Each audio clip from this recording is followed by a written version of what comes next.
Assalamualaikum warahmatullahi wabarakatuh. Pemirsa YouTube yang dirahmati Allah Subhanahu wa taala.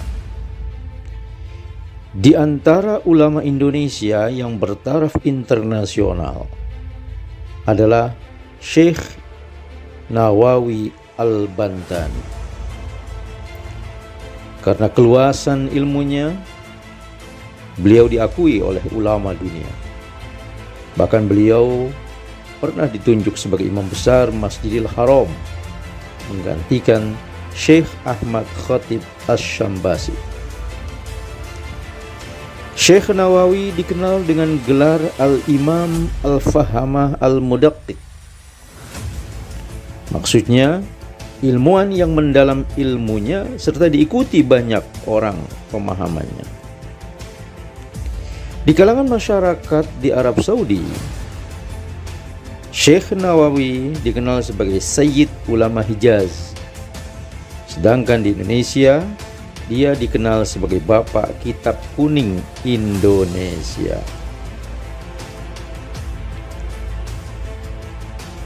Nah, berikut ini saya akan menuju ke tempat kelahirannya di Kabupaten Serang, Provinsi Banten.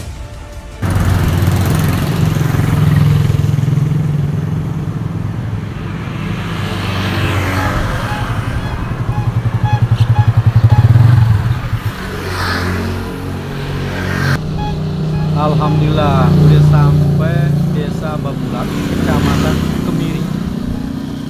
Masih menempuh kira-kira 7 kilo lagi menuju lokasi Bait Syekh Imam Nawawi Al-Bantani. Mudah-mudahan perjalanan lancar dan selamat.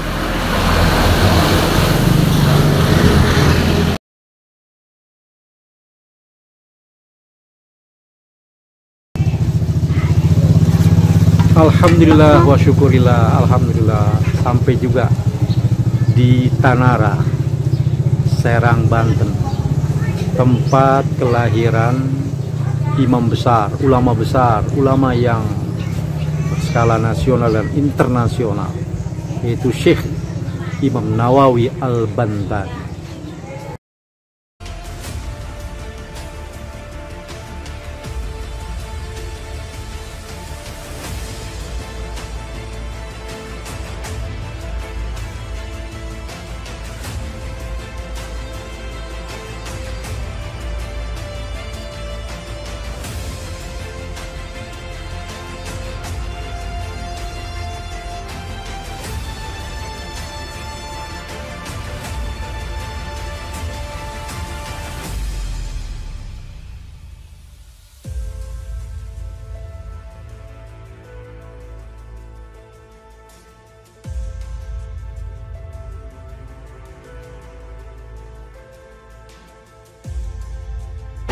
Assalamualaikum Bu.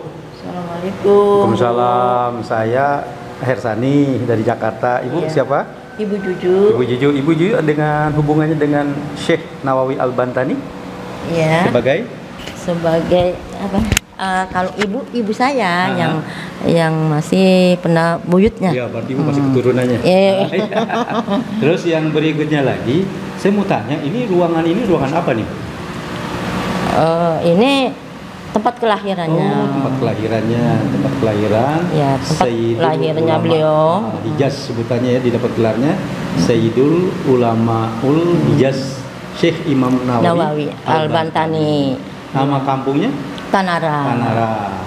Di Provinsi Banten. Iya, Kabupaten Serang. Iya, maaf. Jadi ini tempat kelahiran beliau. Besarnya termasuk di sini juga? Iya juga. Oh, iya.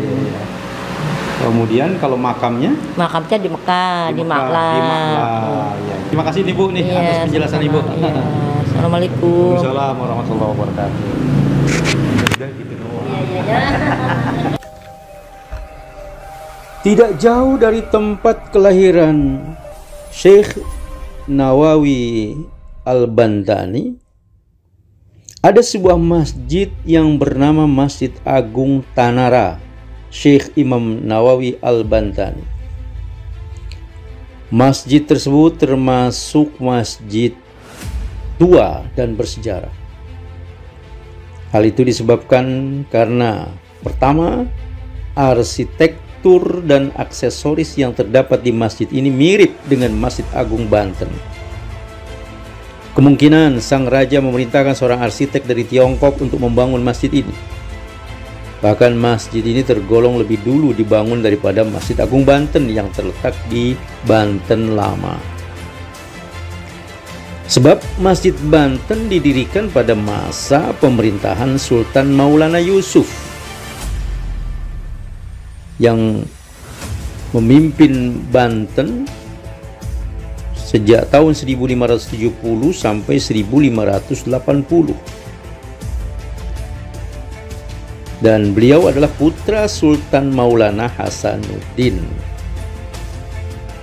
Sedangkan Masjid Agung Tanara didirikan semasa Sultan Maulana Hasanuddin, ayahnya, yang memimpin pemerintahan di Banten sejak tahun 1552 sampai 1570.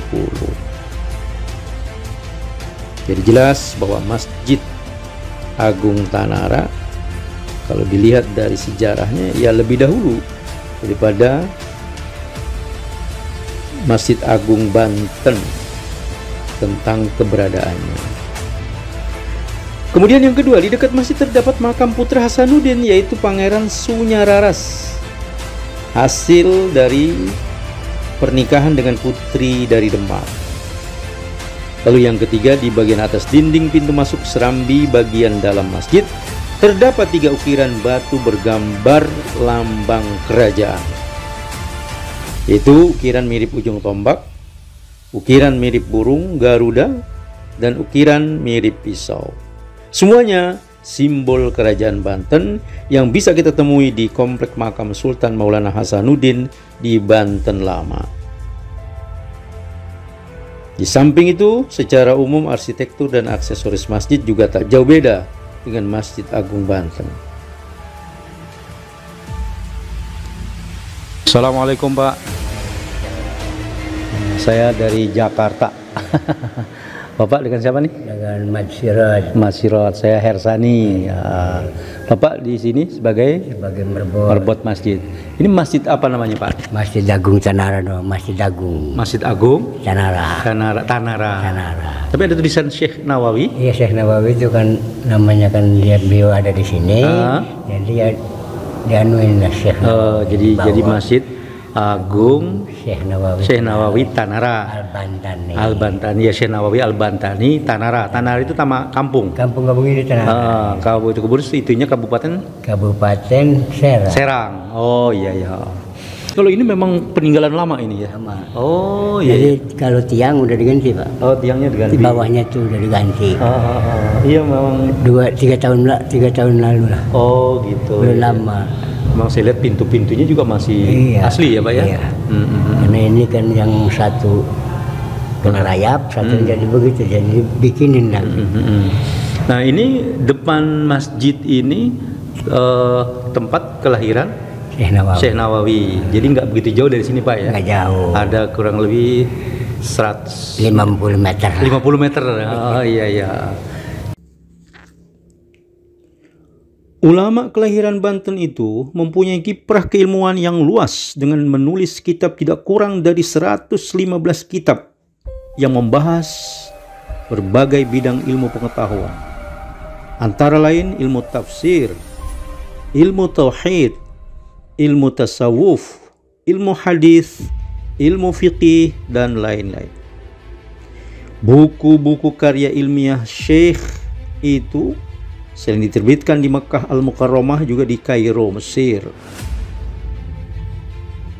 Salah satu tempat Syekh Nawawi Al-Bantani mencurahkan inspirasi sehingga menghasilkan ratusan kitab yang meliputi berbagai ilmu pengetahuan itu adalah Bait Nawawi.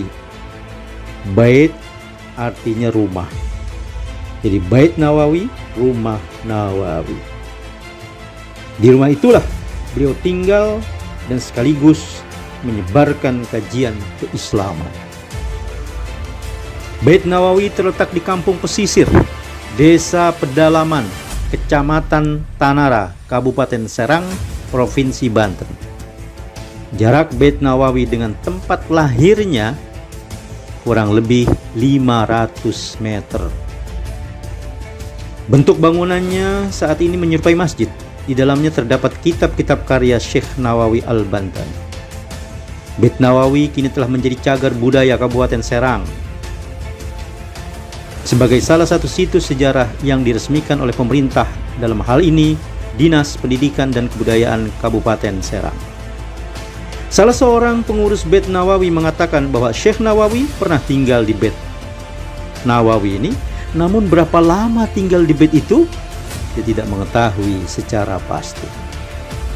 Sebelum saya akhiri penyampaian informasi terkait dengan ulama lokal yang bertaraf internasional, Syekh Nawawi Al-Bantani, mari kita simak apa yang pernah dikatakan oleh Bapak Kiai Haji Ma'ruf Amin yang kini menjabat sebagai Bapak Wakil Presiden Republik Indonesia, di mana beliau pernah mengatakan bahwa Syekh Nawawi Al-Bantani merupakan tokoh besar Islam Indonesia yang melahirkan banyak pemimpin dan pendiri organisasi Islam di Indonesia. Sejumlah ulama terkemuka tanah air tercatat sebagai muridnya. Misalnya, pendiri Nahdlatul Ulama Hadratus Syekh Kiai Haji Hashim Asy'ari, pendiri Muhammadiyah Kiai Haji Ahmad Dahlan, pimpinan Matlaul Anwar Kiai Haji Mas Abdurrahman, dan pimpinan Persatuan Tarbiyah Islamiyah Syekh Sulaiman Ar-Rasul. Demikian kata Bapak Wakil Presiden Republik Indonesia. Selanjutnya, Syekh Nawawi Al-Bantani wafat di Mekah pada tahun 1314 Hijriah atau bertepatan dengan tahun 1897 Masehi. Makamnya terletak di tempat pemakaman di mana istri Nabi kita Muhammad sallallahu alaihi wasallam, Ummul Mukminin Sayyidah Khadijah radhiyallahu anha dimakamkan, yaitu yang dinamakan tempat pemakaman di Ma'la, salah satu tempat pemakaman di Mekah Al-Mukarramah. Pemirsa, kita apresiasi keunggulan Syekh Nawawi Al-Bantani. Kita bangga punya anak bangsa yang cemerlang itu. Semoga Allah Subhanahu wa taala terus melahirkan penerus-penerus beliau. Demikian wisata religi kali ini, semoga ada manfaatnya. Terima kasih atas segala perhatian dan mohon maaf atas segala kekurangan. Sekian, wassalamualaikum warahmatullahi wabarakatuh.